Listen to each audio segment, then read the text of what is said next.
એક મહત્વના સમાચાર સામે આવી રહ્યા છે। સુરત શહેરમાં ગેંગના નામે વેપારીઓ પાસેથી ખંડણી ઉઘરાવવાનો વધુ એક ચોંકાવનારો બનાવ સામે આવ્યો છે। ઉધના વિસ્તારમાં ફ્રૂટના વેપારીને શિવા ગેંગના નામે ધમકી આપી ₹1,25,000 પડાવી લેવાના હોવાની ફરિયાદ નોંધાવતા પોલીસ દોડતી થઈ છે। ફરિયાદ મુજબ આરોપીઓને વેપારીને ચપ્પુ મારી બતાવી જાન મારી નાખવાની ધમકી આપી હતી। સમગ્ર ઘટના ગત જાન્યુઆરીના રાત્રે ઉધના વિસ્તારમાં 0 નંબર ખાડી પાસે બની હોવાનું સામે આવ્યું છે।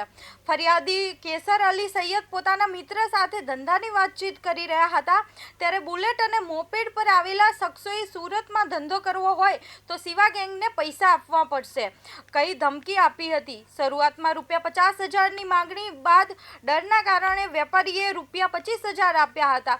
જોકે ત્યારબાદ આરોપીઓએ માર મારતા અને ચપ્પુ બતાવી વધુ રૂપિયા માંગતા વેપારીઓ વધુ ₹1 લાખ પણ આપી દીધા હોવાનો આક્ષેપ કર્યો છે।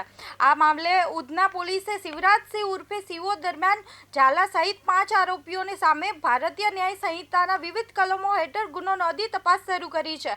સમગ્ર મામલાની તપાસ પીએસઆઈ પીપી ખટાણા ચલાવી રહ્યા છે।